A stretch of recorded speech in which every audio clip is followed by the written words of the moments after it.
another episode of Just Us Dads. Thank you for joining the Dadversation. George isn't with us today. We do have someone filling in, and we'll get to him in a second. Before we do that, though, if it's your first time, head on over to YouTube, follow us, and also subscribe and like us on all other social media platforms, and obviously everywhere where you get your podcasts. You're gonna find us there. Chris is here as always. George, like I said, is not with us. We got our friend Panos back. How's it going, guys? Feels good. Feels good to be back, boys. Thank you. But Thank you know what? We had to bring you back, man. I got a message from Carl. I know. Well, you know what? It feels nice to warm up that bench and actually get a chance to play again. Right. Awesome. What did I want to say? You obviously weren't here last week, Pano, but we ended last week's episode on such a happy note. It was Halloween. Everyone was excited. You know, we're talking about our kids doing, the activities that we were going to do. Excited that we're going to have candy in the house. The kids were all, pumped about Halloween. A week later, and it's like chaos out there. You have psychopaths in Quebec City killing people. The U.S. election, which pretty much has us all stuck on the TV screen. It's been 4 days now. Nobody knows what the hell is going on over there. Yeah. Crazy. That's true. That's true. It's insane. Let's talk about Halloween, just so we can get that out of the way. But did you guys finally end up doing anything? Wait. What Halloween? Seriously. Well, it wasn't canceled. I mean, No, forget about canceled, man. It's for me this year. It was like it never happened. Isn't it sad though? And we said that last week too. It was sad because not a rare time, but I mean, it was on a Saturday. You know what I mean? It's like the only time where really you could enjoy it with your kids. Yeah, that's what should excite you because it's on Saturday. Yeah. You can take all the time in the world. You can just, plan anything you want. You can go to all your friends' house. You can go around the neighborhood. You don't care about sleeping in the next day. The kids don't have school. A bit sad. It was a bit sad. But look, some neighborhoods, like around my in-laws, there was a lot of kids. There was a lot of kids in the streets. No, Around our neighborhood, there was dead. I don't know about you guys. No, us in our neighborhood, we live in a very young neighborhood. So there's kids like I remember that when I moved here in St. Dorothy, the first year I ran out of candy like 30 minutes in. Like it was crazy. Maybe you were too generous with the kids. What's that? Maybe you were too generous with the kids at the maybe I would see all these kids and I was getting excited. I was giving them candy, but no, there was a lot of kids. There was police constantly stopping. There was no cars passing. It was crazy. And every year it's like that. But this year, guys, it was like, wow, nothing crazy, man. What about Park X? For us, it's Park X is like that. Yeah, that's what I'm gonna say. If I make a contrast when I was young and now, it's almost like day and night. But that's there used to be a Park X though. It's not. Yeah. There was years now. Yeah. I think in Park X, obviously, it's like with a growing Muslim population, they don't really celebrate. I don't know if you could call Halloween a celebration, but they don't celebrate Halloween. Yeah, they don't participate in it. So there's less and less. But this year it was inexistent. It just didn't. For me, it just didn't happen. And you know what? I was teaching that day. And in one class, no one dressed up. And in the other class, one person dressed up. No one dressed up. Right? Do they normally dress up? I mean, we're talking about adults, right? No, guys. Chris doesn't teach elementary kids. There's like 20, 30-year-olds. No. There's always, look, the element of Halloween is in everyone, man. Yeah. And obviously, it's different kind of parties. And I said, just to compensate for this year, this is what I told my wife. I'm like, no, you know what? Next year, we're doing an all-adult Halloween crazy bash. Yeah. Oh, wow. I always wanted to do it. And I'm not a big Halloween guy. I don't care. Yeah. It's just because there's no Halloween anymore, it makes me want to celebrate it more. You got to compensate next year. I got to compensate. Yeah. I got to get it back. But guys, it was nothing. I'll be honest. We're not very big with Halloween. And you know what's funny? when I was younger, my mom would take me. Then I would go with my friends. Then we do the TMR thing, whatever. But it's funny. Ever since I stopped Halloweening, my parents every year they would just close the shutters. You know, The lights are like put the curtains. Yeah. Lights are off. They just didn't want to answer anybody. But this year, I wanted to do it. Even if it's from far, you can throw the candy. You can do whatever you want. Guys, You know what I even But did you wanted go to out do? with your kids? No, because I can't. I was teaching, but I wanted to build like this kind of cylindrical plastic thing that I can tie on the railing and just throw the pipe. candy. Yeah, like the pipe. But they had that. You know how many houses had that? Like I told where my in-laws live, there were a lot of kids, and there were people that got creative. They had little pipes from the balcony. The guy would come out of his door and slide them all the way down. I was Kids thinking would come, put their bags, they'll get the candy and leave. There was a lot of original stuff. I saw a guy, he had put a clothesline from his house all the way to the end of the driveway. And he had hung like every 2 meters or whatever, he had a bag. So whenever they would empty, he would just hang more, and he would you know what? It's thanks to guys like that keep the spirit up, man. Yeah, man. Look, we I don't know if we can relate because, again, me too. It's never been a big thing. I mean, maybe when we were younger, we were excited because we were in a little group and it was fun. But I can't really tell you that I look forward to it. I mean, now with the kids, I mean, they get excited. We do stuff. I mean, they get dressed. It's fine. Kids love it, man. It's not like I'm super enthused about it either. I'm like, okay, let's just, Let me ask you guys, did you guys do Mad Night? Do what? Mad Night. What's Mad Night? Yeah. Going out Day before Halloween. Yeah. No. Egging houses. No. That's what I meant by TMR. You never did that, George? No. Come on, man. Are you serious? No, Yeah. we used to go to TMR, but it wasn't to destroy the people's property. We would go there because they had candy. No, it wasn't destroying. It wasn't destroying. No, you would throw toilet paper rolls and stuff like that. Sorry, yeah. So it's not destroying; it's vandalizing or whatever the hell. Or egging houses and cars. Egging houses and cars.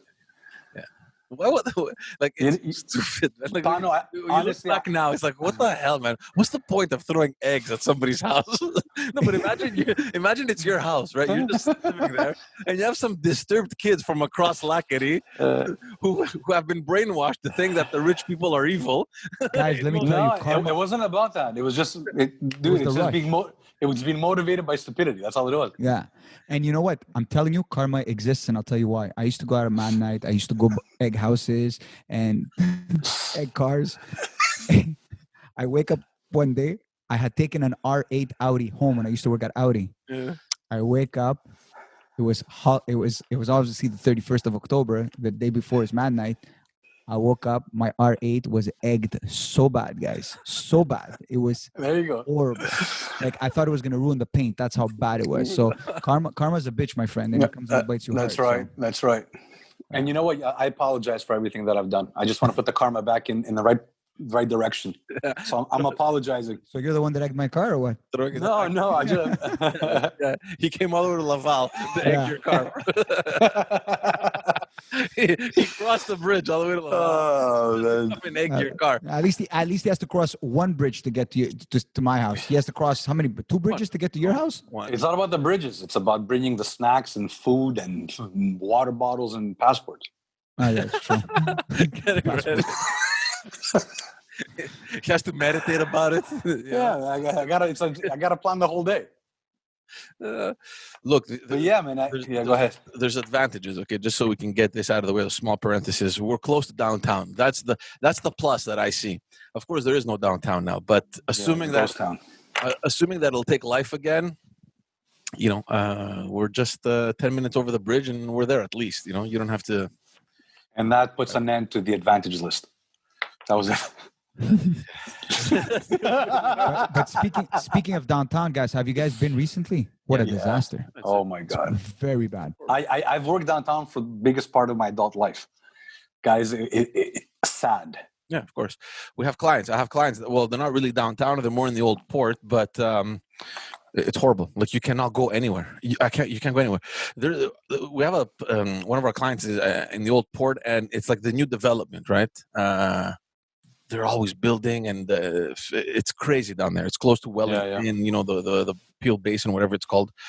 And the road that we usually take, a couple of weeks ago, I tried to go, and they had closed it off. And I'm like, well, what are they building here? Like, there's nothing. It's like just a dark it's almost like an alley, like that's what it looks like. It's such a narrow path, and they've closed it off, and they made that little section into like a pedestrian kind of picnic table chill zone. But it's in the middle, literally, of the street. So like they closed the street.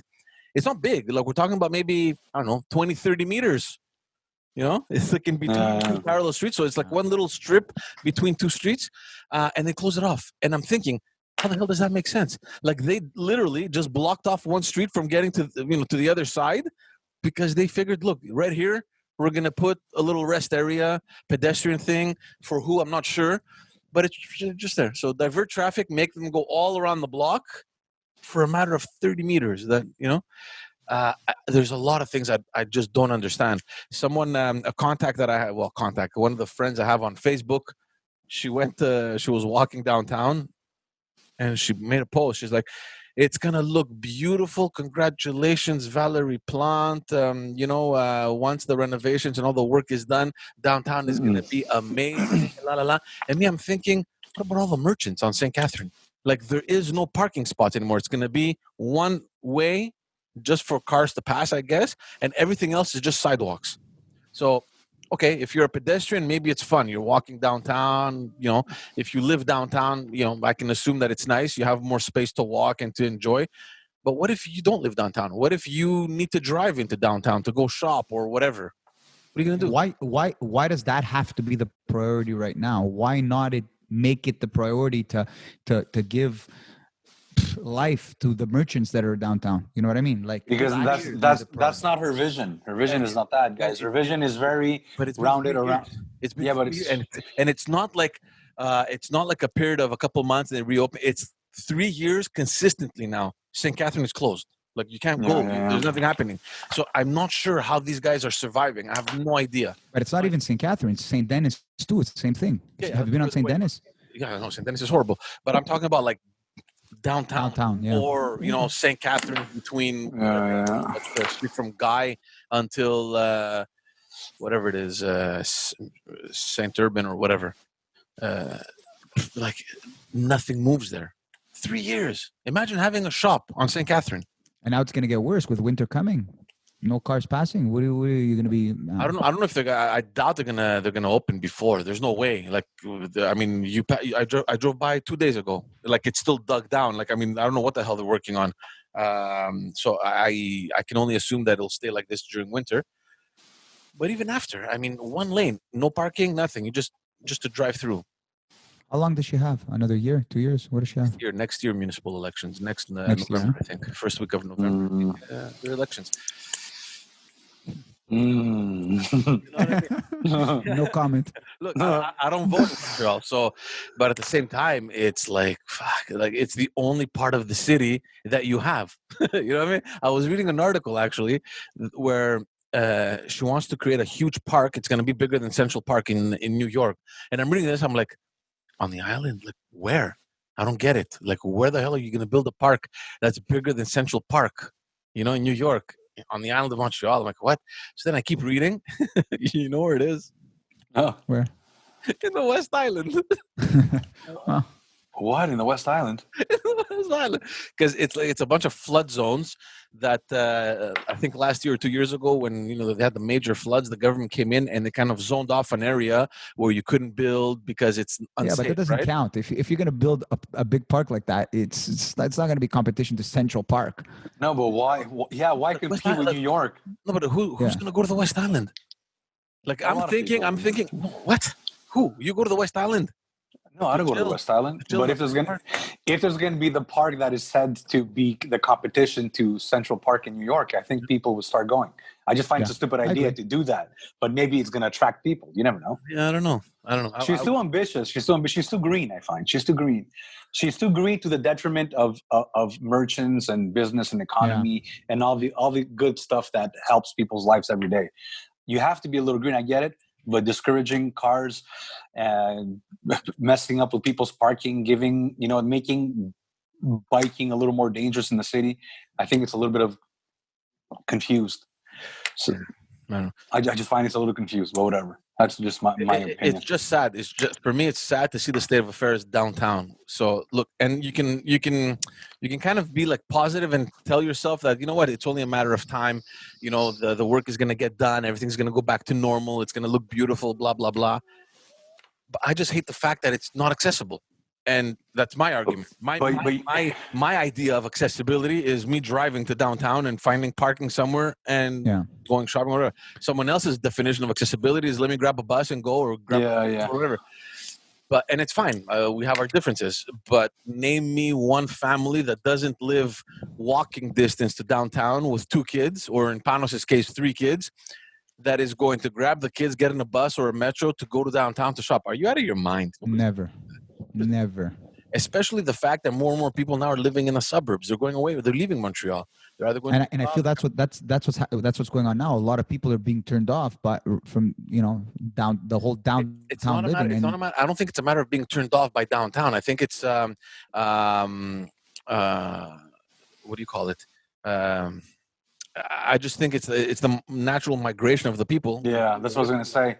They're leaving away from that downtown core, so they're just building those kinds of centers in the outskirts, like Zistkant in Brossard. Now they're building at Royal Mount in TMR. Laval has whatever you guys call it, Centropolis. So let's say this work from home keeps. I'm sure it's here to stay, right? Like, I mean, all this work from home, all these big office spaces that are there. So, I mean, downtown Montreal is going to be catered to who? Just students? I don't know. It's a big question mark. It's a big question, yeah. It's a big question. But there definitely this online stuff is here to stay. That's for sure. Just to go back to the downtown thing, look at your example, Pano. You want to go shopping, you want to go out with your kids. Okay, you're thinking downtown or Centropolis. You're in Laval. What are you going to do? Oh, guys, I'll be honest with you. I think in the last, 5 years, I think the only time I've been downtown was Holt Renfrew to buy my wife's gifts, okay, and hockey games that I'll go with my son. That's pretty much it. Like, but don't forget, guys, we're talking about a demographic now. We're 40-year-olds that are married, that have kids. We think differently. Our behaviors are differently. Don't forget that downtown Montreal has McGill and has a lot of companies. There's a lot of students. There's a lot of people that are single. So that's a different demographic, and they still want that life. And that's fine, but you also have to think of attracting but people. That's the problem. So you're not really attracting people. So basically what you're doing, you're catering to your existing clientele, which is fine. But what about the rest?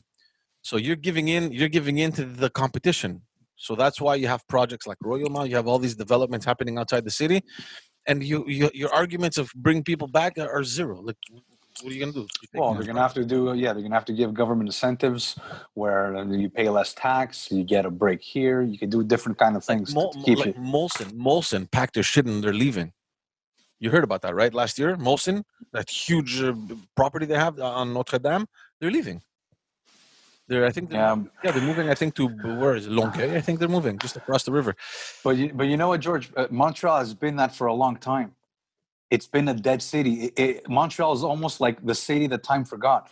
I had a chance to travel to different cities the past 5-6 years, American and Canadian cities, and you know what? Montreal, I think, in people's minds, still has that reputation of that city, but it's no longer on the map. I think they're stuck. You know what? I think they're stuck in the when they had the Olympics. That was after 70. Like the beginning, the late 70s, early 80s. That's right. And then it died out, and then people just stayed with the image, the idea.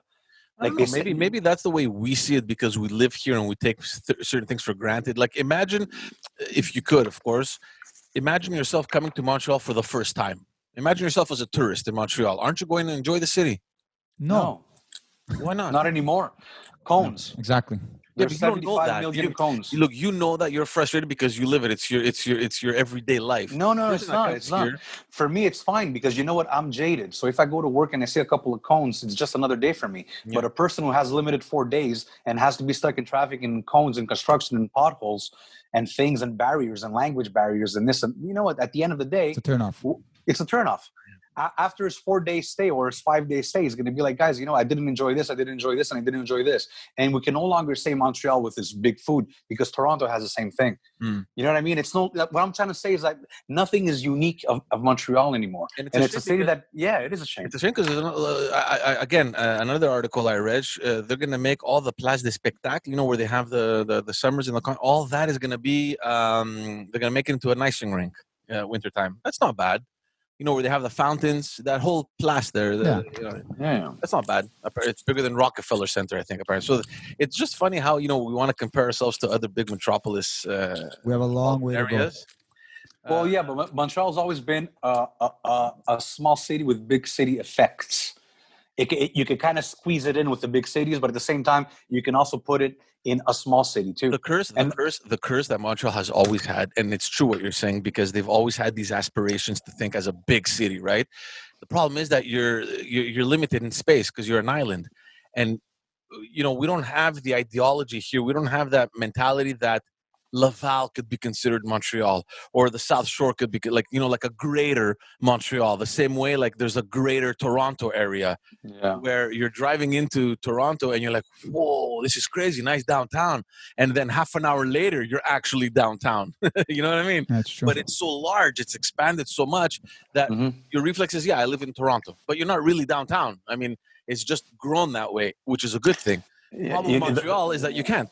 The saddest thing with Montreal, I think, and this is maybe doesn't come from my logic, it comes from maybe my feeling, which is a bad thing to do, especially lately. But I feel like Montreal is the city that could have been and never became.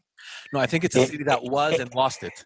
Or it was and it lost it, but it could have become so much more. It could have become I agree with you. I just think I don't think Montreal was ever it. You understand what I mean? Oh, it was always. Man, it was. Oh man, I've heard stories from my dad after the Expo and the Olympics. Hold on. Okay, 50s, 60s, 70s. Like when our parents came here, my father's told me stories, and they were like in their mid to late 20s now, right? So because your father, my father, and Chris's father left the Choryo, right, the little village, and came to a big city. So obviously for them it was like wow. But it's not only for them. Like you've heard stories where Montreal was booming, man. Like you've seen even pictures of Park Avenue and and St. Denis with all these big lights and all the clubs and everything happening. It was a booming city. But compared to other cities, there was other cities also that were booming. It's not like Montreal was something special versus other city. You know what I mean? Like New York, Chicago, or I don't know. Oh yeah. Well, that's U.S. Now you're talking about cosmopolitan. But even Toronto. Like, okay, if you're gonna compare it to like I don't know, man, Saskatoon. If you're gonna compare it to like what, Calgary? Like, okay, look, I don't know, but from what I've heard, Toronto barely existed before. Yeah, guys, Toronto was the late bloomer. Toronto was the late bloomer and surpassed Montreal. So basically, all the potential that Toronto displayed in the past few years, that was taken away from Montreal. That could have been Montreal. 100%. Whatever Montreal lost, Toronto gained. Good for them. Yeah. Good for them. Yeah, of course, obviously. Yeah. What are you gonna do? It's just their hockey team sucks. Yeah. But ours too. No, I have nothing to say. No, like they both suck. At least we won a Stanley Cup when we had color TV. They hadn't. They haven't seen a Stanley Cup since '67, I think. I feel bad for them. What year was it? I feel bad for Johnny Salatellis. He loves him, bro. Well, he likes a crappy team. It's not our fault. Oh, yeah, it's just what year was it, man? Where they were like this close of eliminating Boston? They had '93. No. This is recently, a couple of years ago. Recently. And they lost. Like they lost that last game. They were leading and they just messed up, and Boston just came back, and it was like the biggest thing. Was this recently? Yeah, it was like 2-3 years ago. That's when the Torontonians would say, "I believe." I believe. All right? Yeah. They used to say that. I used to go to Toronto a lot, guys. A lot. But you know what? At least they have the Raptors. So you know what? They compensate with basketball. It's funny how basketball never picked up here, eh? No, I think basketball is huge. In Toronto, it's huge. No, but here I mean Montreal. Yeah, no. It's like I don't think we have the market for religion. I think hockey is such a religion here that other sports just have a huge problem just picking up. Yeah, they don't get the attention. The other sports don't get the attention. No. Even I mean, the Alouettes are doing fine, but that's just because they brought them downtown. The minute you leave downtown, again, it's like when they brought back the Alouettes and they brought them at the Olympic Stadium, they were going nowhere. They Yeah. had to bring them to the Molson Stadium in order for them to survive. They're do you trying guys with think about- soccer a little bit. Yeah. What do you think about the Soccer. Expos? No, Are they ever coming back? I think they should, but I think they should focus on building something downtown. Like I think anything Yeah. could work downtown. I don't know if Montreal's. We just finished saying how downtown is dead. Yeah, it's dead. Bring it, put them downtown. I was But gonna listen, it's say by bringing. It's But by bringing. yeah, exactly. Maybe this is gonna spur everything up again. I don't That's know. right. Bring Yeah. back life. But they're actually But- talking about building a new baseball stadium somewhere in the Peel Basin or I don't know where. Jerry, Yeah. man, Jerry, bring it to Jerry Park. Yeah, you have the tennis stadium there. Yeah. Where are you going to put it? Plus, there's so many local politics there, man. I remember when we were there, the stadium wanted to make renovations and to build up, right? So they want to do a second floor, and on the second floor they have closed off clay courts.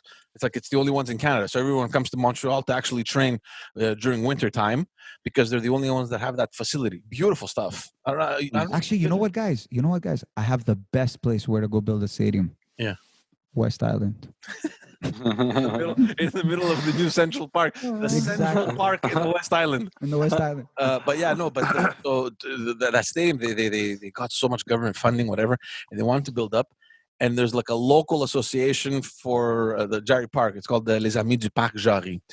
So I don't know what kind of power or jurisdiction they have, but basically they kind of manage all the activities going on in the park. And they were so loud, making so much noise on avoiding that project to happen because it blocked the view to the mountain. First of all, I didn't even know that you can see the mountain from Jarry Park, but there's a place where you can go and you can actually see it. But yeah, that was the problem. They're like, no, you can't build this. And the guy's telling them, this is a major international tennis tournament that happens here. It brings in hundreds of thousands of people every year. What are you talking about? No. They were blocking it. So the DG of Tennis Canada, he agreed that every ticket they're gonna give a percentage to that association and to local activities. Okay. So they're like, okay, yeah, sure, that's a good idea. Let's go, let's support it. You know what I mean? So there's just politics everywhere, man. Like you try to do something and you just the speed bumps are there constantly. It's like nothing. Speaking of politics, the elephant in the room. yeah, the elephant in the room. Can we call it, man? What the hell is going on down there? Oh man! You know what? I just feel bad for our friends, man, south of the border. Honestly, it's because wow. you know what? I think the majority of the people aren't part of this whole division and all this noise happening. They just want, they're just living regular lives, and it's just another election, and they just want to get over with. This is not just another election, man. Oh, exactly. It isn't. It's taking a whole other proportion. Yeah. Like, first of all, I've never seen anything like this, and I don't think even in the future we're ever going to witness anything like this. Most contentious election where it's in modern history. So close. It's not about being close, because there have been other elections that were very close. Like I was listening to the radio, the 2000 election with Bush and Al Gore. It came down to that one little county in Florida that Bush won by like 500 something votes. Like imagine 500. Like we're talking about 4 states over here. We're waiting. Like there's 4 states that they can't call because the difference are not hundreds of votes. We're talking about thousands, maybe tens of thousands. They're like, oh, it's too close to call. Imagine losing that one county in Florida by 500 votes, to the point where back then the Supreme Court came in and said, look, we've counted enough. It's over. It's done. We got to call it, right? The difference, though, is that they were gentlemen. They were actual statesmen who accepted the outcome and didn't make such a big circus out of it, man. You know what I mean? Calling fraud and I get, we're having that's where I disagree with you, man. I disagree with you. We were having this thing before we started recording. I can't really. It'd be ridiculous to come and say no, everything is normal. Nothing crooked is happening. It's tough judging by what we're seeing. It's strange. There's something weird. Guys, exactly. It's a strange election. But Chris, the problem isn't that. The problem is, okay, something's weird is happening. Whether it's fraud, whether it's whatever fishy business, whatever. Don't come out and with your speech, make a call outs to violence and demonstrations. Just come out, be human and be fair and say, listen, it's very close. Let's all remain quiet. And if there's anything that you see that is fishy, you have the proper channels. Yeah, but that's George, not Trump, George. That's bro, not yeah, Trump. exactly. Number one, it's not Trump, and second of all, that's not what he endured. That's not what he lived. He lived 4 years of being a dartboard for everyone. Defamation, but smearing, slandering. Yeah. Like, they did everything they can. First of all, they spoke about 4 years. I'm not even a Trump supporter. I don't even have a dog in this race. I don't care. I could condemn and I could condone both. I'm just saying, let's keep it real. Let's keep it to the level where, you know what? If you're going to say that for 4 years, Trump's election was illegitimate and there was meddling with Russia and this and that, just agree with a possibility that there could be fraud now, because they didn't play fair the whole time. Why would they play fair on election day? So we cannot say that Trump is disgraceful because he wants another election or a recount. First of all, he has the right to call that. Of course. Now, I agree with you. He should be doing it with more of a manner, but look, Trump is wild. That's Trump, man. He's brash. Yeah. But you know what? Okay, you know what? Why would he be civil when the Black Lives Matter is not civil? When the Democrats are not civil? Nothing. That's what I'm saying, guys. It's civil unrest. I'll tell you why. Because those are civil movements, and they're brought forth by whatever frustration, whatever organization has organized them and the way they feel. But when you're the president of the United States, it comes with a certain stature, it comes with a certain posture. You have to be above the noise. Obviously, Trump isn't that, and we know him. He was like that even before he did politics. This guy, he comes from the world of celebrities. He likes the attention. He likes the controversy. He likes drawing attention to him. But I don't know, man. I can tell you one thing. I never supported him. And when he won... I think, wait, George, I think saying that he comes from a world of celebrities is discrediting him, and it's not true. Exactly, but he was a celebrity for the last 2 years. For the majority of his life, he was a businessman, billionaire, creating jobs. No, he was always in the circles of the celebrity world. Like, he was known. It wasn't like No. He hung around... He wasn't like a Warren Buffett that he's like in the business world and he's not in the business world. Buffett is an investor. Has nothing to do with businesses. Okay, well, entrepreneurship, investments, money. No, he's not an entrepreneur. No, it's not the same thing, George. It's not the same thing. Trump has always been a businessman, and you know what? The money came from business. It came from negotiations. The Celebrity Apprentice was the cherry on the cake. So you cannot say that's another major mistake of smearing. You're making him sound like an actor. He's not. He has business background. He developed most of New York. This is somebody that, you know what, even if you hate him, you cannot take away that wherewithal. You cannot take... The point isn't to take anything away from him. And I got to be honest with you, when he won 4 years ago, I put a post, say, listen, guys, you got to give it to the guy. The guy came. He wasn't part of the establishment. Everyone was against him, even within the Republican Party. And the whole Republican circle, he beat all odds and he made it. Good for him. Just give it credit. They destroyed me online. I'm like, guy, I know. I didn't say that I liked him. I didn't say that I hate him. I just said you got to give the guy credit for defeating all these obstacles, right? But that's it. Credit where credit is due. But here's where maybe I was a little bit too hopeful. Maybe I don't know. I honestly believed that the minute that he entered that office, he was gonna... I don't want to say he was going to take it seriously in the sense that he didn't take it seriously, but he was going to act presidential. Something inside me told me, look, all that was fanfare. It was all show. It was all that. The minute he enters the office of the president, he's going to be surrounded by actual political staffers, by people that are going to cater to what he needs to do, and he's going to be presidential. The same way that Reagan was president, like him too, he was an actor. Of course, Reagan had a lot of experience before becoming a president because he was the governor of California, whatever. So I honestly believed that we were going to see a different Trump. And it wasn't the case. This is what I just want to say. I just want to interject here and say this, because this is the biggest problem. There's bad things, there's good things. We could talk about his character. We could talk about how he's brash, arrogant, a megalomaniac. We could talk about all that stuff. We could talk about how he lied. He said things that are wrong. He wasn't polite, harsh, asinine comments, remarks, whatever. All that is fine. Yes to all the above. I see a problem when it's only about that. And we said this before. Politics is also policy. And you know what? It worries me when all we talk about is that. and not mention one thing about policy. And the biggest problem, I think, with Democrats today, what they have as a major issue is that you cannot elicit any kind of good argument when it comes to policy, because all they know is to say bigotry, it's this and that. And you know what? It's impossible to be, and like obviously we could call out a couple of good things and a couple of bad things, but it's impossible to be 4 years in politics and he's done nothing good. No.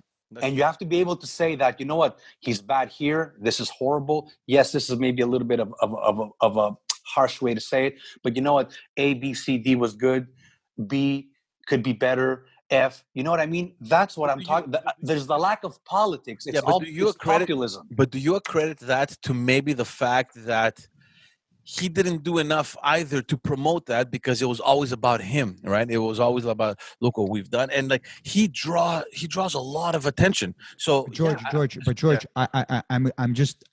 want to just add this, and I had a hard time with this, but I do understand why he was doing it, and the reason why he does that and always gives credit to himself is because nobody else does. The media is always against him, right? Yeah, yeah. So if the media is against him, the big techs are against him, everybody's against him.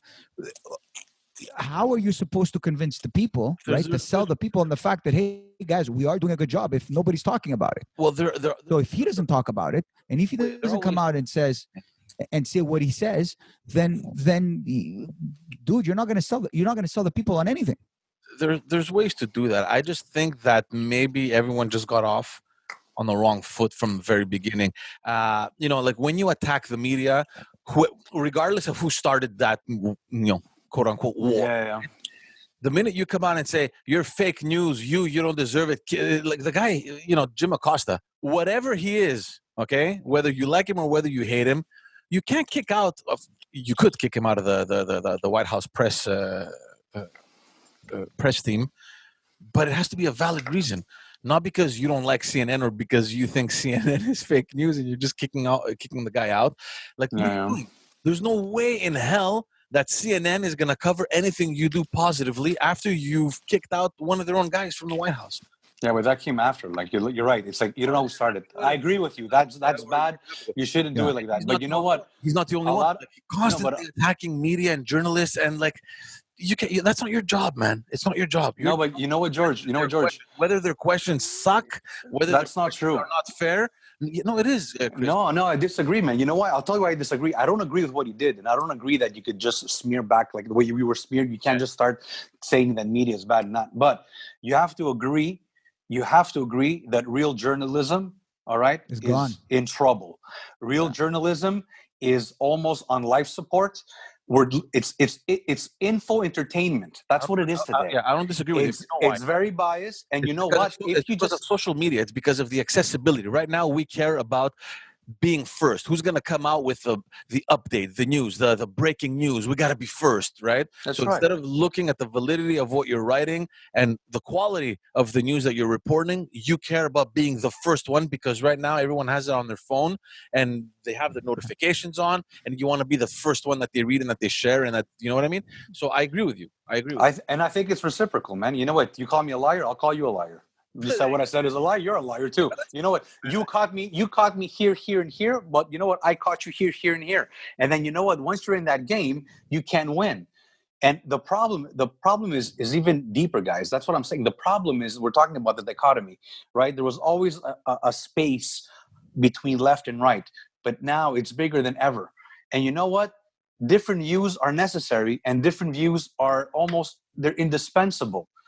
Different views is the feature. It's not the bug. Yeah. And people don't understand that. And you know what? Whether you're liberal or conservative, Democrat, Republican, you're going to need to communicate. And the way to communicate is to be civilized. And that's what we lost. So whoever wins, it doesn't matter. Whether you're pro-Trump or pro-Biden, the problem is it's very divisive, it's very polarized, and there's a bigger agenda. There's something else. The gap is too huge to even bridge. I mean, and every analyst is talking about that. First of all, the Democrats coming out and saying that it's a historic win. It's not a historic win at all. They did not get. What did they do with the Senate? I think the Senate is split. No. They Republican. No, it's They Republican. lost the Is it Senate. Republican? They won the Congress, but the problem is this: in the very beginning, I don't know if you guys followed, but they were projecting 3 to 5 additional seats in the Senate. They didn't get that. They got 1 additional seat, and obviously, if Biden wins, Kamala Harris is going to have a vote in the Senate because, as the vice president, she chairs the Senate, so she has. He's going to be president in 1 year. Yeah, for sure. That's what I predict too. You think? Yeah, he's going to step down. And maybe we'll see. So that's the guy forgets, man. Yeah. Like we're talking about all the bad with Trump. Trump has 1,014 bad. Biden too, though. There's a couple of things that he's not all there. But guys, I've been saying this from the beginning. 330 million people. We say this all the time, right? And these are the 2 best candidates in one of the world's greatest countries. Big you power, got Harvard, you got Duke, like a superpower of the world, and these are the 2 best candidates you could find. This is because, to basically run the world superpower. This is because the country is historically based on 2 main parties, and there's no room for anything else. And because they take so much space, there's a huge establishment.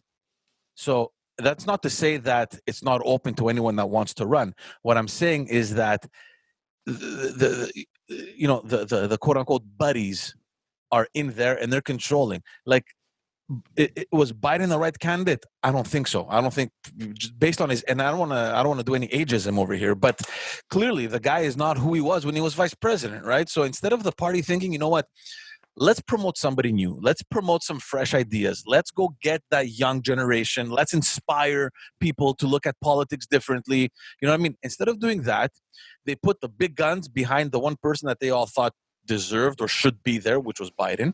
So when you have a guy, look, they had 11, 12 candidates in the nomination for the Democrat Party, whatever. You had the Clinton family behind Biden. You had Obama's gang behind Biden. You had Biden's gang, obviously helping Biden. Like, these are huge people within that establishment, right? Definitely an advantage over, for example, Tulsi Gabbard or Pete Buttigieg or whoever the hell the other candidates are who came from nowhere practically, right? There's someone in their state, but at a national level, you can't even compare to the power that the other guy has, all the friends, all the money, all the influence. That's the problem. Yeah. That's what Trump is against. Well, guys, don't forget, one of the best parts of Trump, and this is not coming, I don't have a dog in this race. I just want to talk about it as objectively as we can. Okay? Trump won, number 1, because he can't be bought. Number 2, he has his own interest too, right? I mean, no, but he can't be bought. He can't be bought. Biden is the corporatism is what helps Biden. The big technocrats, the big techs is behind Biden. It's not behind Trump. Trump is the wild card. Trump is the guy who won't be bought. Trump is the guy that fights corporatism. He's just a believer in capitalism, and all he doesn't want is socialism. I just wanted to paraphrase something you said before, George. You're right. We used to have the left and the right. So you only had 2 parties, where everywhere else in the world, the political spectrum is pretty huge, right? Right? It's pretty... because it's controlled by big money. That's why. I don't know if... Well, but the thing is, this is what you have right now. So let's say your whole spectrum is here and you only have 2 parties. In the right, you're going to get your classical liberal, or maybe libertarian, right? And right-winger conservative. But you're also going to get your extreme nationalist as well. But at the same time, in your Democratic Party, you still have a little bit of the center, your classical liberal, right? You're liberal. But then you also have your radical left, your progressive, and you even go as far as your socialist. Yeah. So and what happens is the middle decided to be silent and not really care. And then you have the 2 extremes now fighting. And that's how you get the chasm. And that's why it's a problem. And that's why, you know what they've lost? They've lost the common ground. They lost the commonality. There's no commonality. You're right, because in the past, most of the attention was focused primarily around the middle. Whether you're a bit to the left, you were a Democrat, a bit to the right, you're a Republican, but essentially that's right. It happened within that sphere. Yeah. Since that is gone and it has gone to the extremities, the noise that you hear is coming out from the 2 lunatics on each side, right? That's right. That's right. That's what's bad. But guys, let me ask you a question. And you have to condemn both sides, because both sides do stupid things, say stupid things, and you know what they do? They will just defend their leader as if they can't make any mistakes. That's the problem. I think I said this before, man. The West, or more precisely America, is going to be in a good path when you're going to hear Republicans saying that Democrat is right, and that's a right democratic value. Yeah, but that's not going to vice happen anytime versa, soon. the Democrats saying that's a Republican ideology. It exists. It exists. The problem is that the last 4 years, it's disappeared practically because of this polarization. You could not come out and say something like that because your base now has become that right. And if you're a Democrat, your base has become that extreme left. Yeah. That's where you are. But there is a growing ideology. You see Marxism, leftist theories. You're getting a lot of that universal pay, universal dental care, everything. You know what I mean? You're seeing that they want to experiment with ideas like that because these are new ideas for the Western world, right? They've been tried in different parts of the world, but it's kind of new to the Western world, and you're getting a lot of that, and that's where a lot of the pushback comes from. Because you know what, the success, whether you like it or not, the success of America has always been capitalism. And I don't mean corporatism, I mean capitalism. I'm not talking about big tech. I'm not talking about a lot of money controlling money. I'm talking about free enterprise, free exchange of ideas and money. And you know what? The little guy can start here and reach the stars and be free. Yeah. And that's what I was going to say. It's become about Biden and Trump instead of it being about policy. And if you look at it historically, policy has been a big part of the states, right? You're pro-life or you're pro-choice, right? You're for guns or you're anti-guns. You're lower taxes, higher taxes, more capitalism, less. It's always been that, but no one talks about that, or you talk about it very little. So that's why I'm just saying it's trivial. And what I hated this week, and it sounds like I'm defending Trump a lot, and I feel like people should defend him a bit because it's just too much. Noam Chomsky, all right? There was an article I read. It said, that was stupid. Yeah. Come on, man. The article, the headline was, the title was worst criminal in human history. Wait a minute, man. Wait a minute. What? Well, let's calm down. And there was another article that I read after. Hitler was better than Trump. Oh, I read that too. Oh my God. You know what? Come on. You can't even make comparisons like that when a day before I read those headlines, 3 people got beheaded in Paris. Yeah. And there's people there's Erdogan doing crazy things. Nobody's talking about that. So you know what? You can hate him, call him everything you want. Comparing him to Hitler is horrible. The guy is horrible, man. You're belittling Hitler, man, by doing. You're trivializing Nazism and real racism. That's what you're belittling. Sorry. And you know what? Don't do that. People shouldn't do that. And you know what? Say a couple of good things, man. You know what I mean? You know what? The only president that didn't get involved in a war. He's one of the presidents he pulled troops out.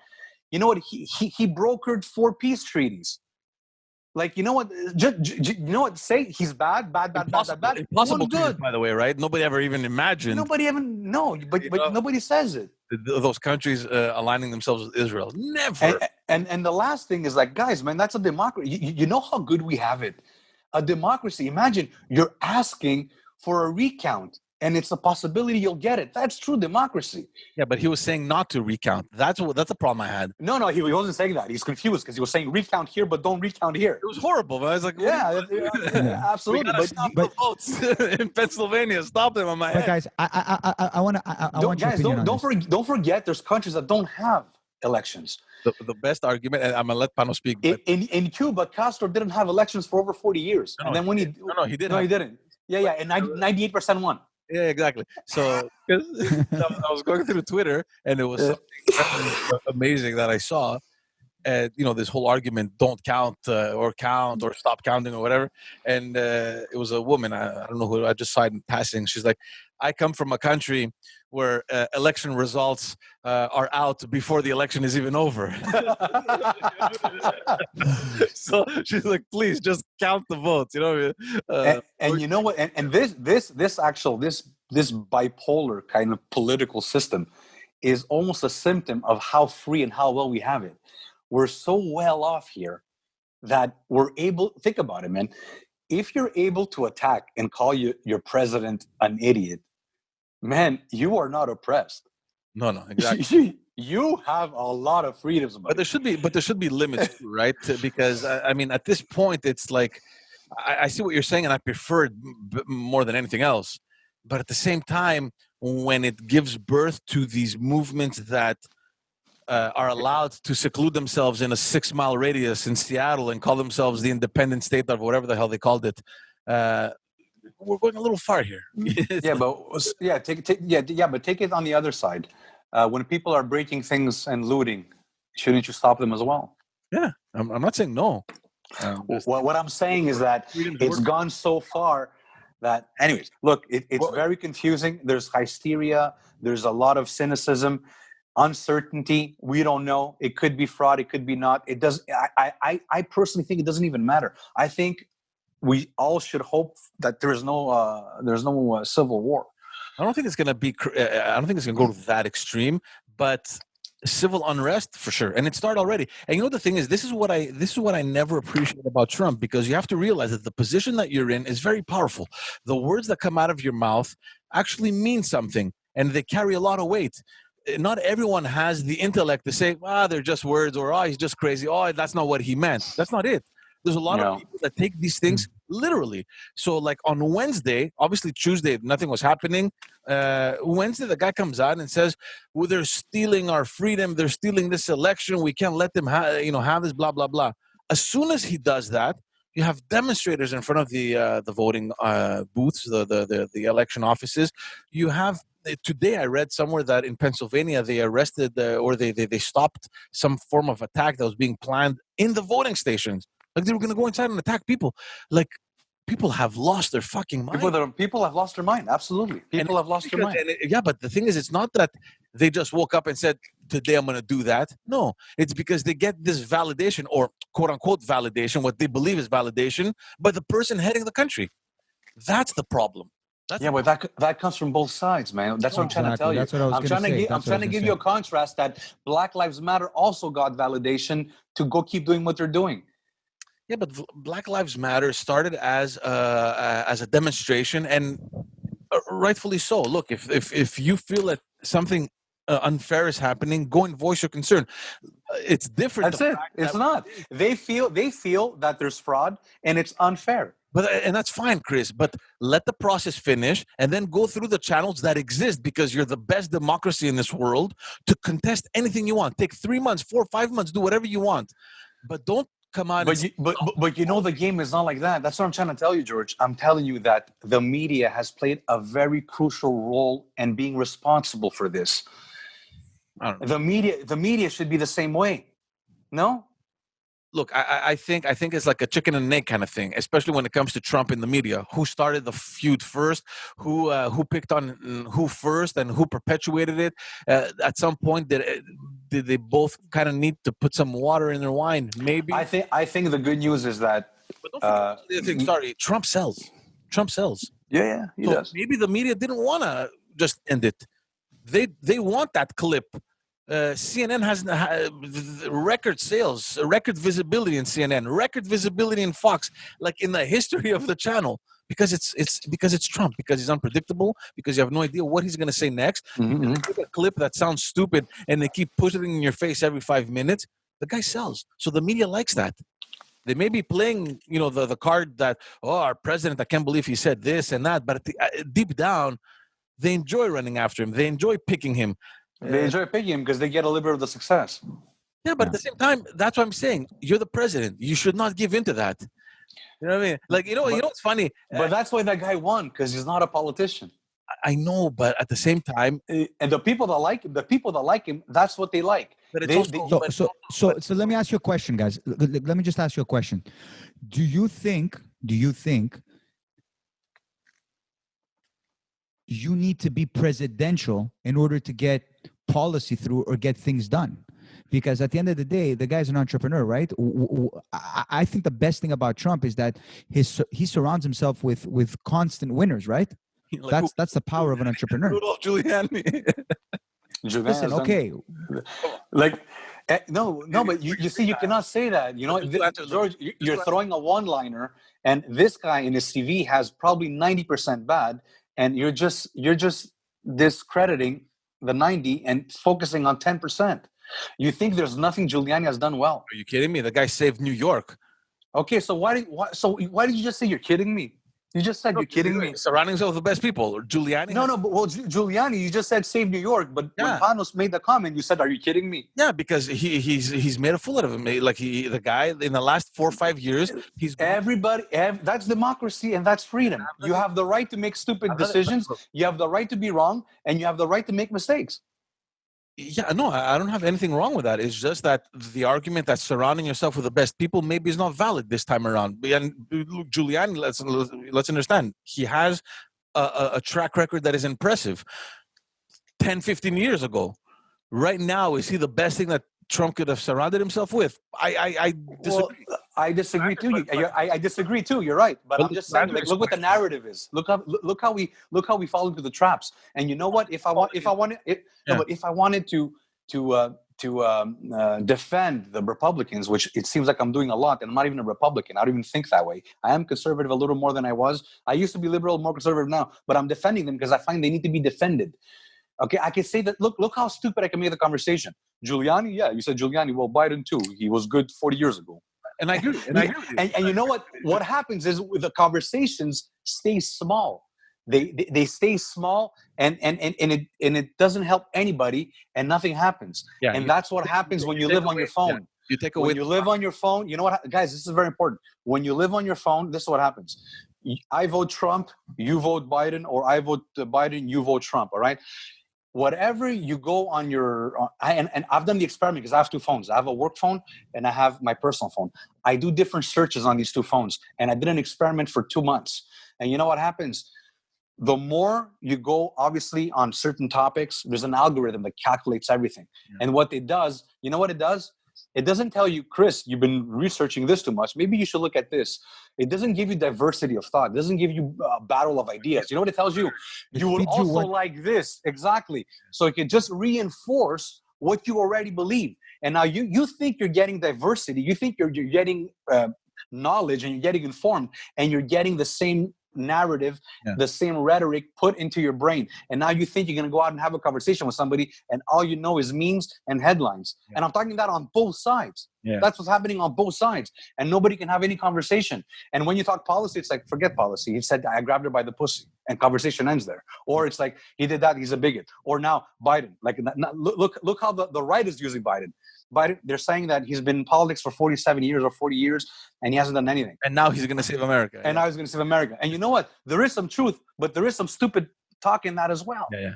No, but to answer your question, Panos, about being presidential to make good policy, I think that's my question. My question is, do you, like?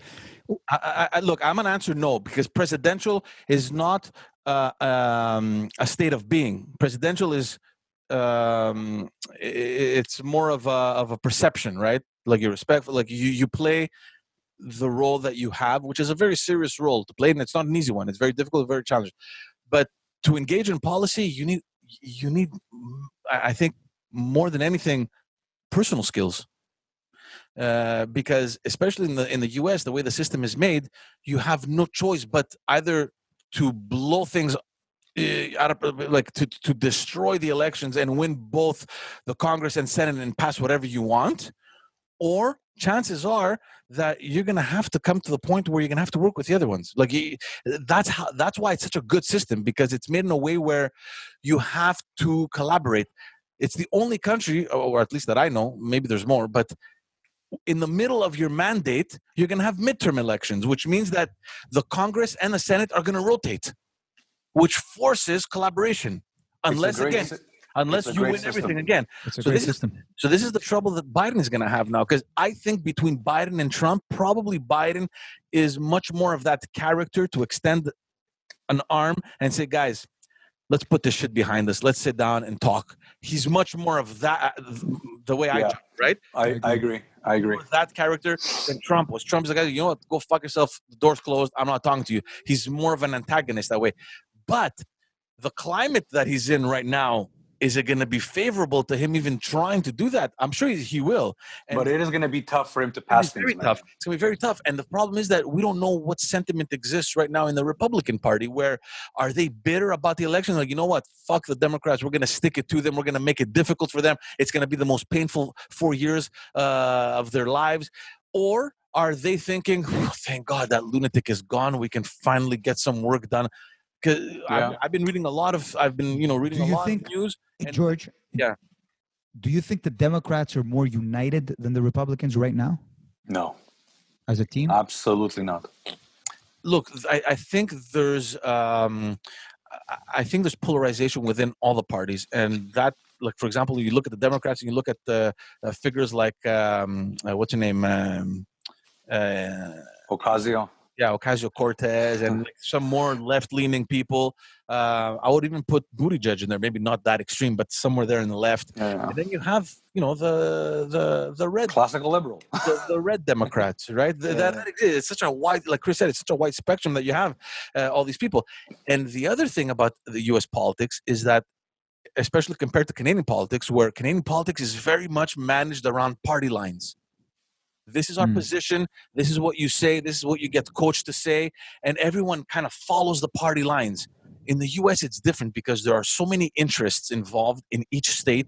Each state independently is managed different. There's no centralized policy or centralized governance in the U.S. Like there is, but the politics at state level are so powerful to the point where when you represent your constituents in Congress or at the Senate, your main focus are your constituents and not the party line.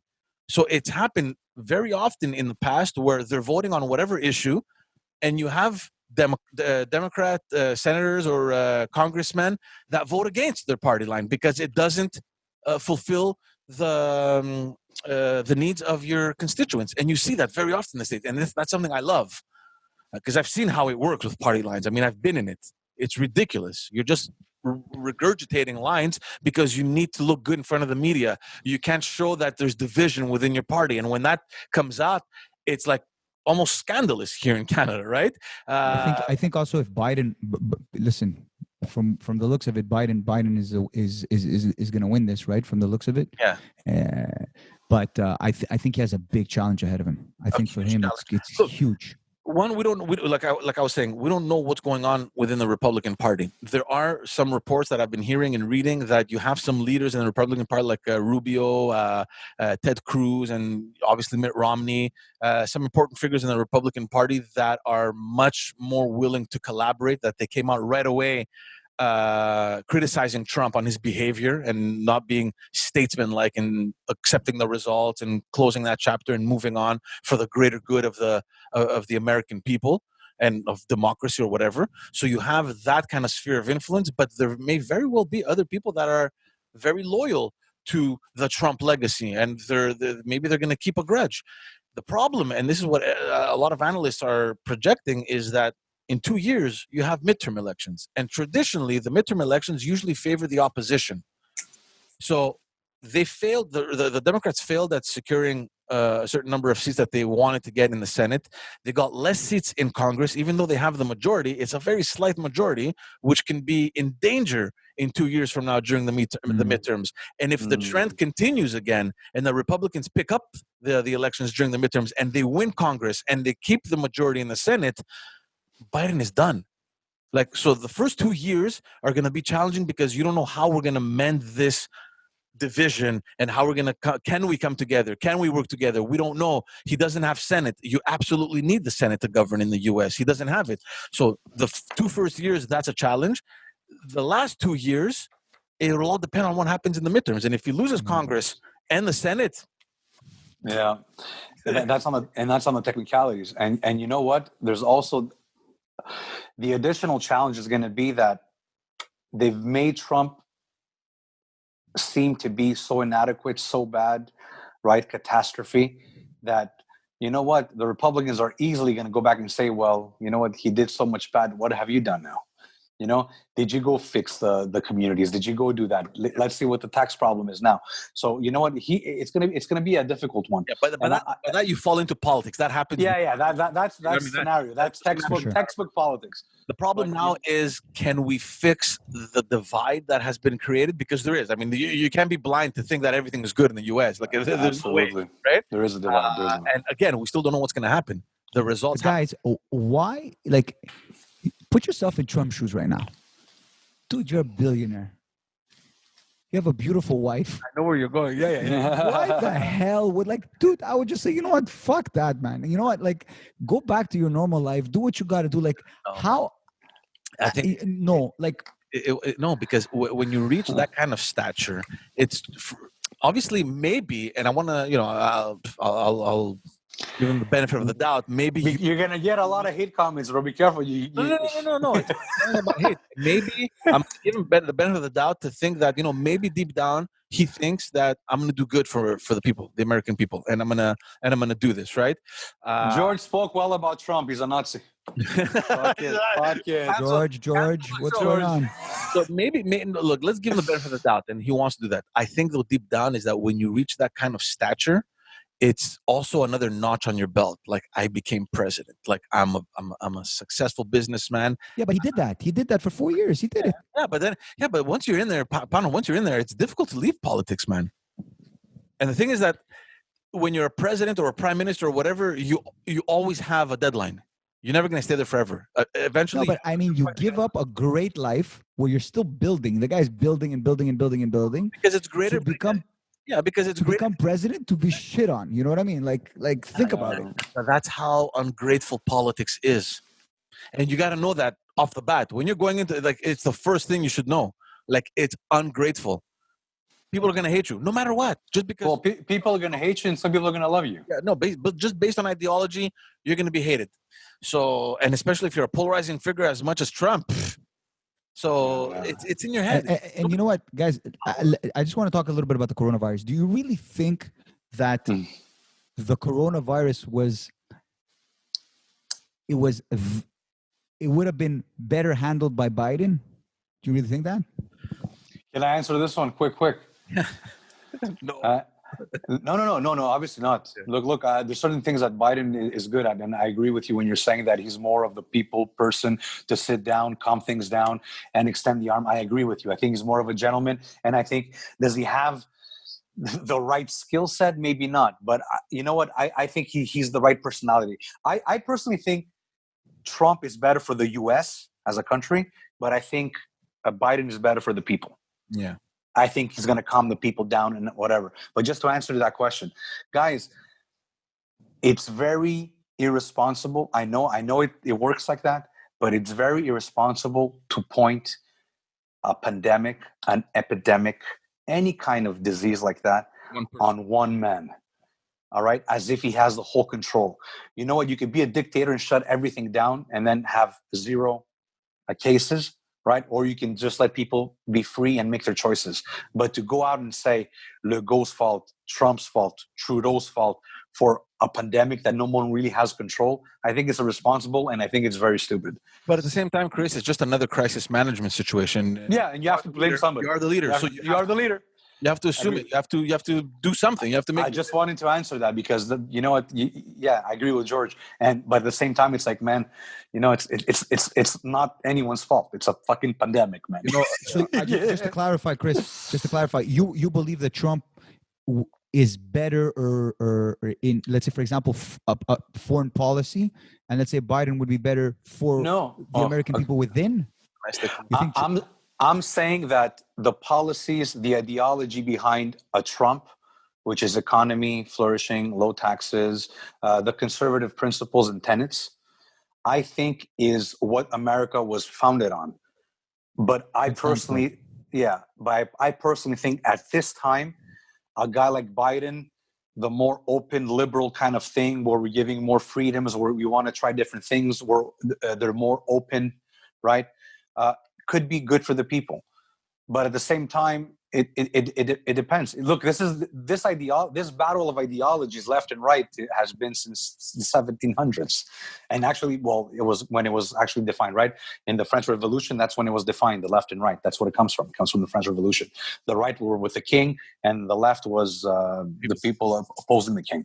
But anyway, these kind of ideologies have been there forever. But you know what? It's like, and you know where I come from, Pano, and I know you believe the same way. I believe that whoever wins, you should be able to live your life. Whether it's Democrat winning or Republican winning, you have your goals, you have your dreams. You could do whatever you want in the Western world. I think the Western world is the trophy. I find the Western world is a success. Yeah, I just find that it's under attack today. Yeah, and you know what? You have countries like Russia and China, or India a little bit less, but China definitely wants to see the collapse.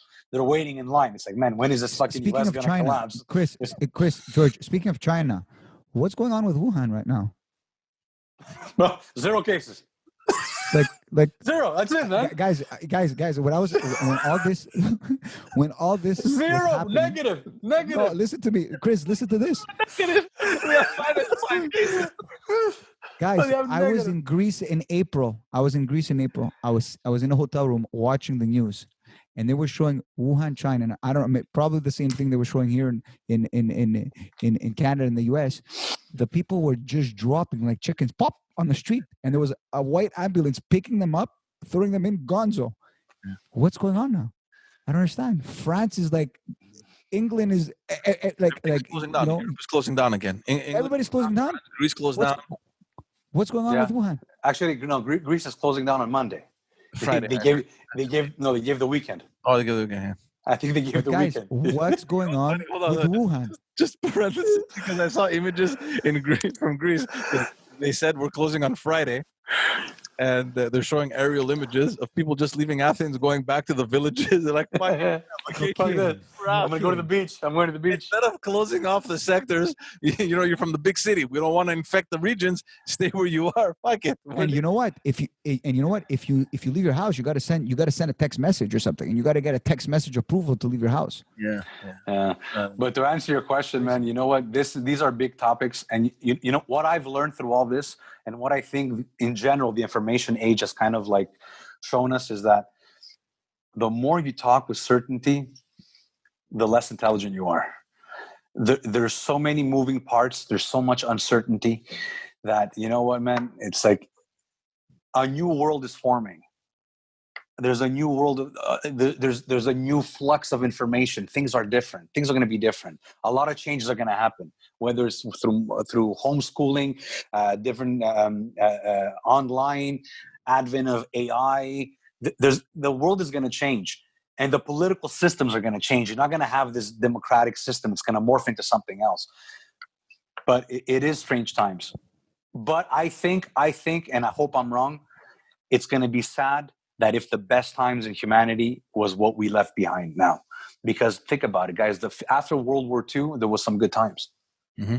Less famine, right? Yeah. Obviously, a little less poverty. Obviously, it wasn't eradicated completely, but better times, more choice, more freedom. A lot of people have been lifted out of poverty. More consumerism, whether you think it's bad or good. Well, there's been advancement, whether it's technology. Exactly. Yeah, exactly. So you know what? Is this the best era? Did we just leave it behind us? Because a lot of people are thinking, man, the what's coming in the future is not good. It looks bleak. As fathers, it's scary. Of course, it's scary. Yeah, it's scary. I talk about it with my wife all the time. It's like, and you know what? We're conscious of that. I try to raise him not in the world I grew up, because that world he doesn't know. I'm trying to project to teach him things in his future, right? Because I cannot, whatever. A major problem is that, and we're gonna derail another topic, but a major problem parents have, I'd say today, and even our parents a little bit, they started that, is that they wanted to give us what they didn't have. Mm-hmm. Right? And they did that, and that gave birth to entitlement and consumerism and not valuing things, right? Mm-hmm. And then disposability, everything's disposable. And I think we should, parents today, we should focus on teaching our kids what we didn't learn. So if you could go back in retrospect and see what you didn't learn and forget the world you're leaving behind, and teach for the future, our kids are going to have better chances of doing better, because the world is changing fast, man. It's changing very, very fast. Very, very fast. I think it's going to change so fast in the next 10 years that the next 10 years are going to be more, what's the word I'm looking for, George? More eventful, let's say, than the past maybe 80,000. Really? That fast? Well, it's my opinion. It doesn't mean I just see the pace. The pace, guys, is sick. What does your wife think? Because she works with kids, so she sees tens of kids every year, wherever. Tens, yeah. She has, a class. Let's say a class, 25 kids a year. Okay. Like, what is like? Look, because we're just seeing our kids, right? And I mean, we're not really exposed to, how other kids are behaving. I mean, maybe you're going to take your kid to the park, or maybe through. No, I read about it a lot. I'm very interested in education. I think I'm going to leave engineering soon and focus on societal things like this, teaching, education, more into a broader sense. But no, there's That's awesome. Yeah. It's definitely an interesting. I think education is the future, but it won't be the way we know it. It won't be like the universities being the gatekeepers of all the information. Well, Like that has to change too. You're going to be doing an engineering degree in a few years, maybe by like just downloading some stuff and doing it yourself and just going and passing the test. And maybe in 50 years, you're going to be downloading something directly in your brain. Yeah, the school system is so archaic right now. And there's guys that are talking about this. Even the Sam Harrises and Ben Gertzels, they're out there, man, and they know how to do it. They know how the whole infrastructure is going to be. Yeah. Now you might think it's futuristic, but is it? Is it? See, this is the part you're talking about, how scary it is, because we're at that crossroads right now, right? I mean, our parents and their parents, they raise their kids in a society which is pretty much similar. Go to school, okay, that's what you're going to learn, and then we're going to go work. Okay, we'll farm, or come to the shop or whatever. You're right. Just very, it was the same pattern.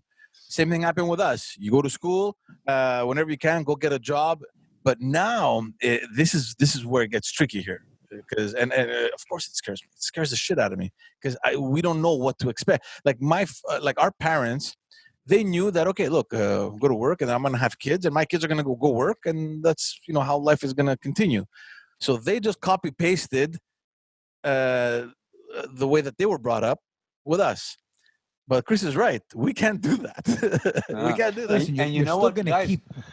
We don't even know in 10 years what jobs are going to exist. And you know what? I'm sure there's going to be a new 100 jobs created in the next 50 years that we can. You know how you had the ancient Greek, right? Like he had language, he had developed into language. They went from sign language to talking and a dialect and whatever, vernacular, and they were able to move forward.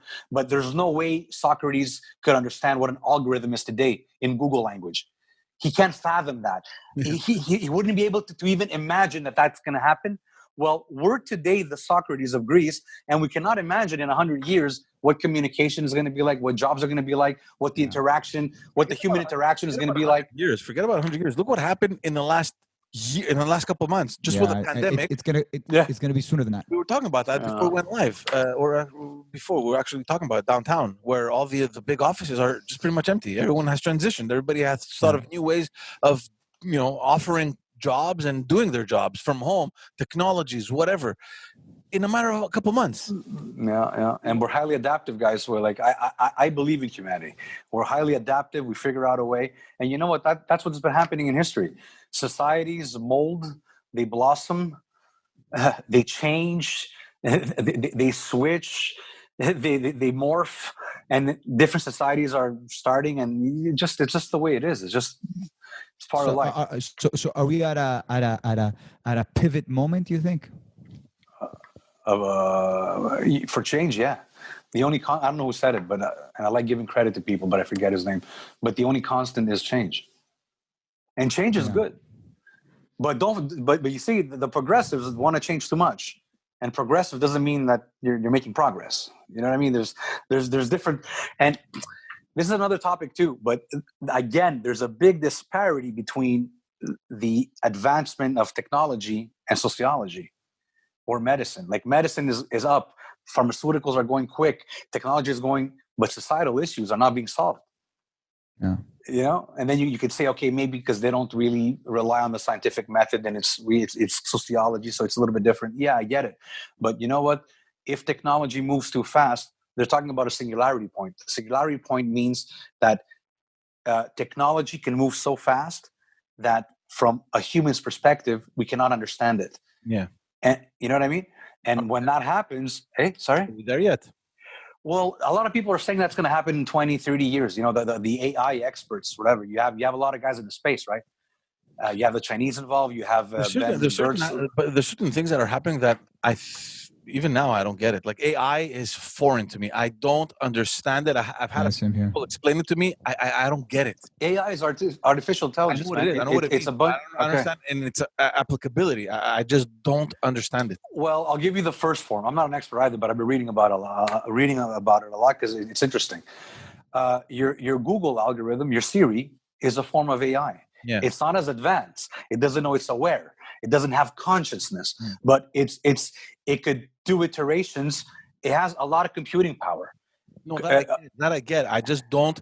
It's very difficult for me to see how it will evolve. Of course, you know why? Because you're Socrates today. Yeah. And you can't see 2020, man. Out of the Socrates point of view, you know what I mean? And that's what I'm saying. That's why it's unknown. It's unknown. That's why you cannot talk about good and bad. What's good and bad? What's bad? What's better for the country? What's better for humanity? Do we want technology, or are we better off going back to our roots? Like, are we going to go back to tribalism? Those are the questions. I think those are going to be the questions of the next 50 years are going to be different. We won't be asking, we won't be telling our kid, go to school, get good grades, get married. You know what I mean? That won't be the advice. I don't know, man. I think maybe they won't do that. Us, we're going to be stuck somewhere in the middle. This internal conflict is like, what do I tell my kid now? Do I tell him, forget about college, don't worry about it, it's garbage? Already a lot of people are doing that. I know, but fast forward, I don't know, 10 years from now when your kid is going to be entering, CGIP or university. Can you imagine yourself saying, okay, you're not going to go to school. Trust dad. Fuck school. No, but George, I think if your kid comes to you and says, you know what, dad, I don't think this is for me, you're going to be more accepting than our parents did. Our parents says, you know what, you're going to go. A little bit more accepting, but at the same time, and we don't know how things are going to evolve, right? If it's happening now, if I was at that stage now, I'd be in conflict with myself. I'd be like, oh, what am I doing now? Is this the right thing? Because we're still there. We don't know. But that's what it is. It's constant change, man. In your head, you're thinking, just get the degree. You know what I mean? That's where we are now. Maybe in 10 years from now, I'll have changed my mind. I'm so not there. Me too. There's no way I'm going to push my kid to go get a degree and be in a job for 40 years that he hates. That's for sure. That's for sure not happening. Not push your kid, but just have that little noise in the back of your mind. And to answer your question, George, because you said, what do we talk about with Alex being a teacher and coming across? You know what? The biggest observations are within the parents, right? That's what you observe the most, because that's how you get the reactions. You know what I mean? And it's like, it's crazy how parents still think that grades is the most important thing. Right. You know? But it's not like it was back, let's say 10, 20, 30 years ago. You really think people still have that mentality about grades? Yeah, that's what I'm trying to tell you. It's like people still think really? That's yeah. And so from Alex's perspective as a teacher, what does she think? Does she think grades are important? Or she thinks that's how the system is? No, she does. Look, I don't want to talk for her, but from the discussions we've had, obviously grades are important. It's not the most important. The grade is a result. So the grade is a result, so you cannot focus on it because it's a result. So what you want to do is you want to focus on the things that will get you the good grade, which is the good habits. It's the writing in the agenda. How many studying? Times, think about it. How many times did it happen to you that you busted your ass to study everything by heart just so you can ace that exam? The minute that exam was written, you forgot everything. Oh my God! I wasn't that student though. I wasn't that student. I've been. I was the best and the worst student in the world. I could go in, listen to one class, and get 100. I've gotten 105. I've gotten 105 out of 100. And I can go and be in the whole class, the whole semester, not skip a class and get a 50. In college, I did organic chemistry 4 times. I don't remember the grades exactly because it's been a long time, but the first time I failed it with a 55. The second time I failed it with 36. The first time I failed it with a 55. The second time I did the same class, I failed it with a 36. You just didn't care. Yeah, I just didn't care. The third time, I got like fucking 40 something. I was like, what the fuck's going on? And then finally I did it on a Saturday. I'm like, you know what? I'm going to pass this fucking class. And I got like a 98. Yeah. So I was that kind of student. But you're right, George. And you know what? I think people are understanding that you cannot have the education system built on memorization. It's more about skill set, emotional intelligence, obviously intellectual quotient, right? You gotta get the IQ going, but it's habits, it's understanding your environment. We've had this conversation before. It's very difficult when you have a classroom of 20 kids to find that one common way of teaching and grading when one kid is more artistic, the other kid is more scientific, the other kid is more let me follow and I'll learn, another kid is more I need to study, they're more visual. So at some point, I guess the school system had to kind of break it down and say, look, this is what it's going to have to be, right? So, but you know what you're doing? Alternative schools where they grab the kids' attention and they regroup them in there. So it'll be interesting to see the results of that because they're still relatively new. But it's happening, man, because you're alluding to the different intelligence that exists.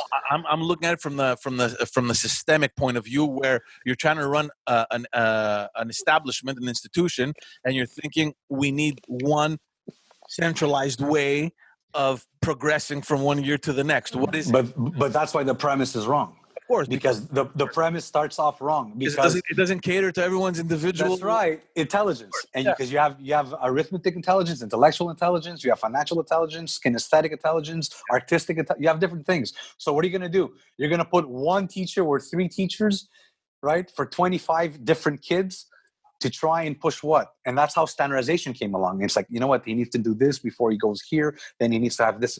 And that's, we know today that that's not the best way of doing it. And that's, that is the result. Our school system is still based on that. Exactly. Because there's 80-year lag. If you study educational systems, it's 80 years behind. Yeah. And what it does is like, what's the point of view from the teacher's perspective? Like when you talk to Alex, what's the I can't talk for her, man, because on a lot of things we think different. No, but her as a teacher, does she see these things and does she think that it doesn't work? It's just not working. We challenge each other a lot because I teach at an older level, and I see the mistakes. I see the mistakes that the primary school did. No, I get students that system, exactly. I get students that are like, we walk into to make an exam and they're stressed out, they're sweating. Guys, after an exam room, the temperature is up by 2-3 degrees. That's a problem. You know why? Because it's based on fear of getting mistakes. And you're both entrepreneurs, you're both running businesses, right? And you know that you got to make mistakes in order to learn and tweak. And that's how you succeed. You succeed by failing a few times. So if the idea of failing is bad, right? And that idea is inculcated into the mind, guess what you're doing? You're constantly striving for kind of a pseudo-perfectionist world. You're always striving for grades, and you're relying on memorizing to get that grade. And then you, like you said, George, you move on, and then you ask, so what is that theory, and how do we do that? And they don't know. But Chris, that's exactly the reason why I think once you finish school, even university, college, whatever, you're not programmed to be an entrepreneur at all. You're programmed absolutely not to be working for somebody else. But Pano, also the fact that when you go study entrepreneurship, and I know people at Concordia that teach entrepreneurship that have no idea about running. But that's what But George, entrepreneurship, even at the university level, is not true entrepreneurship. It's being an intrapreneur. How to be an intrapreneur in your business, but in somebody else's business. That's what I'm saying. That's right. Not an entrepreneur within your business. So I think Oh man, this is a topic, guys, that I'm Guys, very this is passionate about. Pano. We could go 3 hours on this. 4 easy. Yeah, like John Molson, like we graduated John Molson School of Business. I graduated John Molson School of Business. Dude, that's not a business school. That is not a business school. No, but don't forget. No, the John Molson School of Business teaches people to go work in other people's businesses that other entrepreneurs have already started. Okay, I agree with you. Yes, you're right. That's what it is. The entrepreneur starts from scratch. There's very little laws. There's a lot of uncertainty, and you're going step by step. And you're getting a lot of obstacles, and you got to go through them. And then you know what? If you do succeed, and that's why the risk reward is very high. Yeah. The guy who goes for the security starts off higher, but never grows. The guy who goes for the risk, the entrepreneur, has a high risk, and he could lose everything. But if he does succeed, the sky's the limit. Big, yeah. That's right. Yeah. But you know what? And this is my biggest complaint about the school system is it doesn't prepare you for life at all. Zero. At all. Zero. But it's not. It was an industrial idea that you had to put quickly people in front of knowledge in order to prepare them for an industrial boom. A results-oriented. Exactly. You had to prepare masses very, very quick for the industrial boom because they needed labor. Now, guys, think about it. Guys, everything is relevant. The Stone Age had certain criteria, agrarian age, right, with the agriculture, then the industrial age. Today, we're in information age. Today, in the information age, what does it mean? Information is everywhere. So information doesn't have value. It's abundant. You could Google anything. So why would I charge information? That's why people give free content, because it's not value. Value is applied information, applied knowledge. And then the next era is going to be AI, which is going to be different. So you cannot teach your kids industrial principles when they're going to be ready to face not even the information age. They're going to be ready to face the AI age, or whatever they're going to call it. Yeah. You guys, I'm telling you, it's like things are behind. It's just crazy because we don't understand what is coming. I think that's what Panos was saying. It's like there's the fear that settles as a parent where you're trying to raise your kids the best way possible, but you don't know to what you're raising them for. Yeah, but and that's where values are important. Yeah, because you're not raising specifically, or you're not targeting something specifically, but if you build the right base, the foundation, right? The foundation, right? And then at the same time, you teach your kids how to dream as well, right? Sorry, I almost lost my battery, guys. Can you hear me? Yeah. And you teach them how to dream the right way. It's a pretty good combination for whatever world it is. And that's why I disagree with parents that help their kids. You can't help your kids. You got to help your kids help themselves. Right. You know what I mean? So they could face things. Teach them to fish. Don't give them fish for them. Stop fucking giving people fish, man. Because you know what happens? Guys, you know what happens when you give people fish? The bucket gets full, and then when the fish is not there, it's like, where's my fish? Yeah. And you know what? My mother was somebody that would be more like, go ahead. You want to go fish? Go fish. I'll go. I believe in you. I trust you could fish. Go do it. And then my dad was somebody who would say, no. Where do you fish? I'm going to fish for you. I'm going to catch that fish. And I see in today as an entrepreneur, it's like as if my mom helped me more than my dad. My dad being protective, wanting to do it himself for me, right? And then you had my mom, no, go. I trust you. Go. You go do it. Yeah, but I believe in you. I trust in you. You know what I mean? And I think that mentality, guys, is really important moving forward. Any child that comes and tells you, no, go do it. I trust you. Go do it. Run into errors. Make mistakes. You know what? People don't make enough mistakes. Because it's that fear. Dude, mistakes is you don't understand. It's always been the wrong thing to do. It's always been the wrong thing to do. And you know what? It's the best thing to do. Obviously, you got to be careful because you can cost companies money.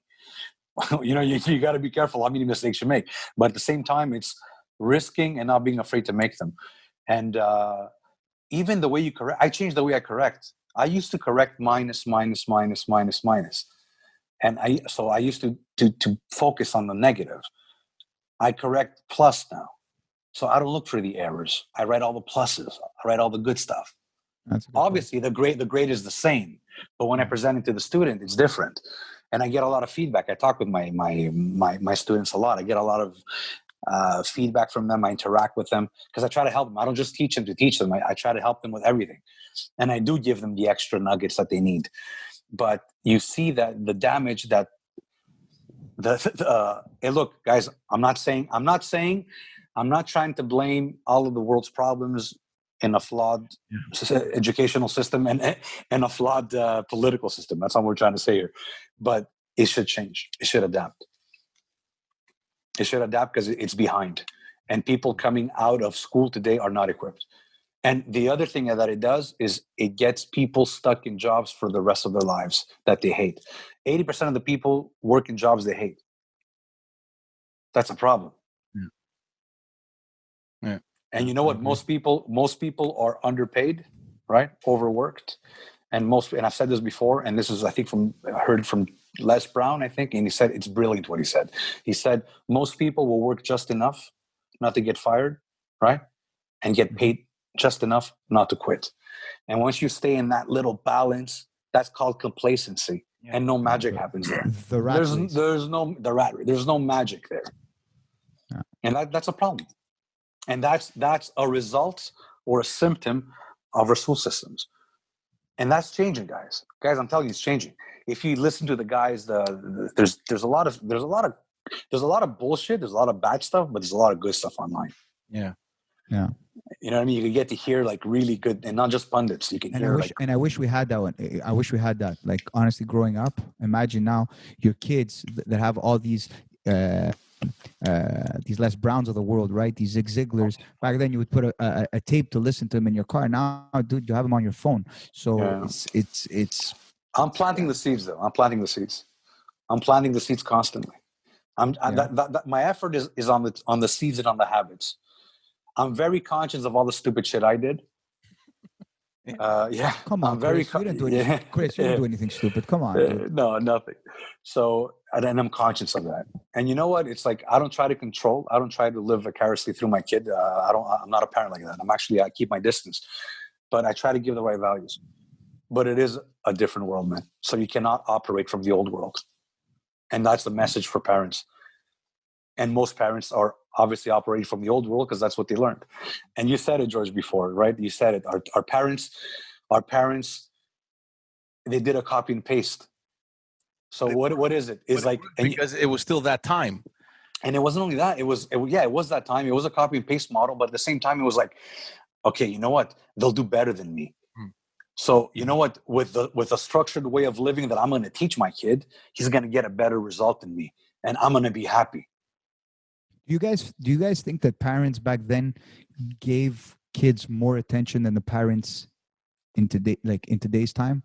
You know what's amazing, man? Sorry, man, a little thing, bro. It's amazing how this morphed into you interviewing us, bro. It's fucking amazing, bro.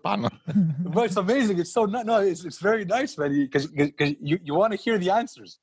We've had this. Fucking love it. We've had this conversation before. I think it's a mix of. Bro, we got a new member, bro. That's it. It's a mix of both, I think. And actually, the question is, how much attention is good, and the lack of attention, how bad is it? I mean, as a parent, you want to give the most attention possible, but if you're giving too much attention, are you taking away something from the kid? I don't know. That's not what I meant, George. I think that our parents, or I'm going to say our dads, I'm not going to say our parents, our dads, I think, gave us less attention than we give today to our kids. Yeah, that's for sure.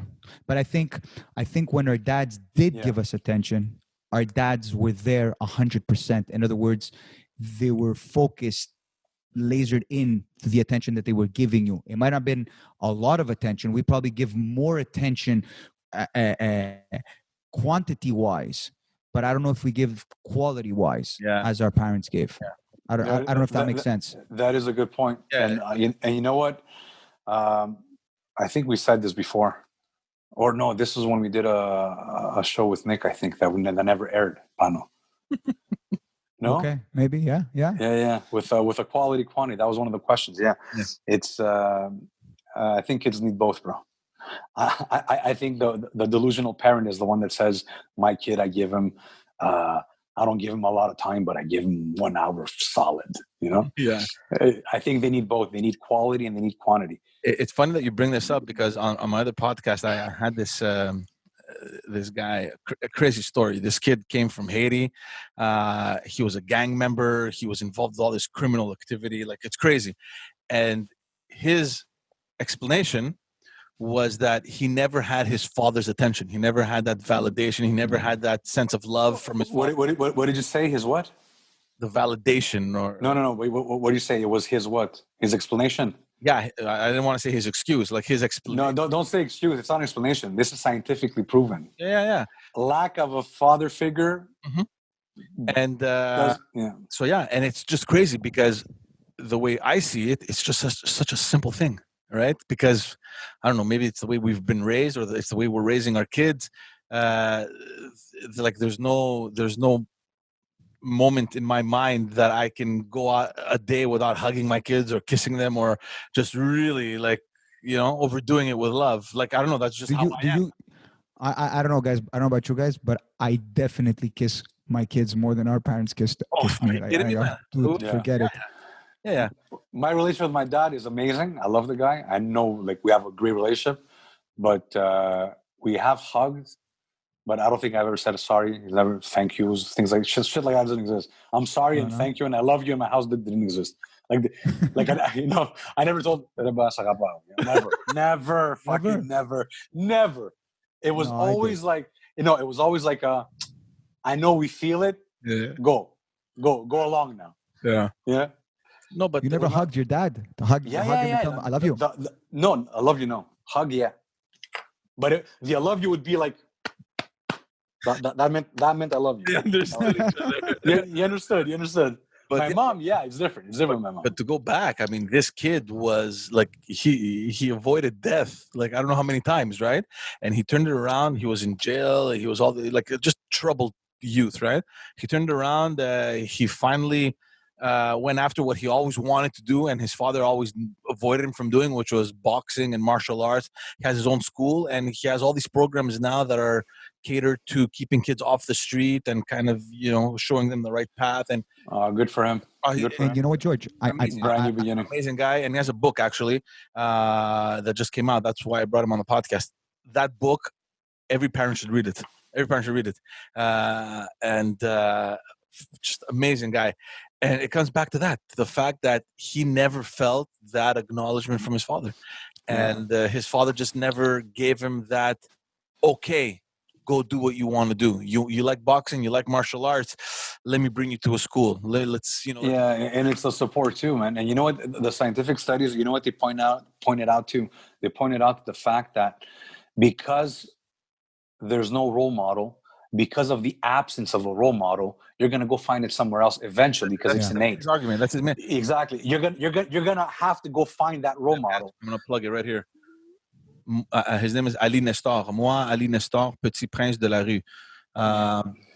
Amazing book. Like every parent should read this book. In fact, so give us a copy. Go buy us a copy and send it to us. Yeah. Pano isn't that like? I agree. I think even kids should actually read this book just so they can understand what's at risk. More kids should be reading. They're not reading enough, guys. You know what? They're not. People aren't reading enough. A lot of people think because they read 15 articles on Facebook that they read. No, that's not reading. That's not reading. That's not reading. Are you referring to George that reads articles? No. I'm talking. George reads a lot of articles. I'm talking generally. Not so much anymore. And it's a good thing, but it's a good and a bad thing. I don't know. You has to go deeper because you're not thinking. A lot of people think that thinking is just thinking, and it's not. Thinking is not rehashing what you already know. Thinking is like challenging what you think and see if another idea makes sense. No. Like it takes the discipline to ponder somebody else's opinion, right? Because you think you have all the answers. That's thinking.